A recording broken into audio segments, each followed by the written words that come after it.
Hi folks, this is Jay. Hope you're okay today. It's good to see you. I just want to talk to you about evolution and philosophy. And just to say that I believe that it's quite clear to me that philosophy plays a significant role in the interpretation of data when it comes to discussion, discussing the issue of intelligent design and creationism and evolution. So for example, it's ruled out of existence before we even begin that there could be an intelligent designer when it comes to investigating the various aspects of nature.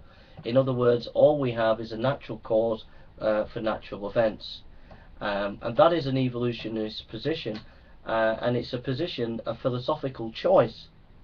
So that interprets their information. When they look at a gene, when they look at the complexity of a gene, the only explanation they can give of the complexity of the gene is a naturalist explanation. So the philosophy is having a massive impact on how we begin to interpret the evidence of, say, for example, the gene or evolutionary process.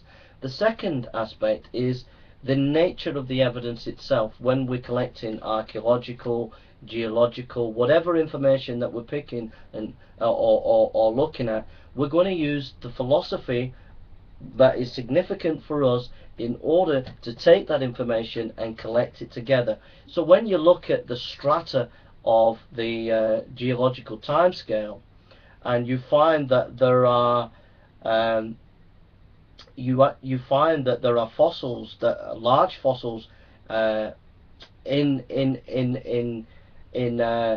the brackets where there are smaller fossils, which completely just messes up the evolutionary chain. The evolutionists will just push that aside and just collect the data and create a geological tree that isn't actually based in reality. Why? Because their philosophy, their philosophical commitment, is bringing and putting evidence that they want to produce in order to prop up their philosophical position.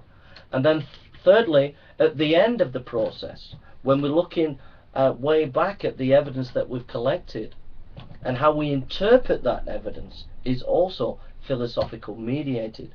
For example, the argument that Dawkins says that there is a common ancestry. If we look right through the history of the DNA structures, right through all the animals, there are common genetic patterns that we can find, and so the argument is that we must have all descended from the same line.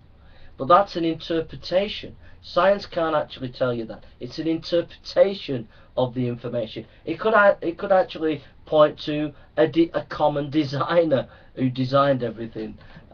So in other words, philosophy begins at the interpretation of information concerning evolution. Philosophy is in the middle of interpretation, and philosophy is at the end.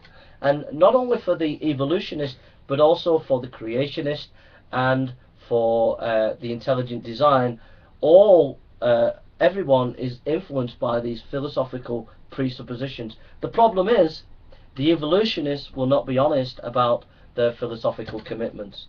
Thank you for listening, and take care.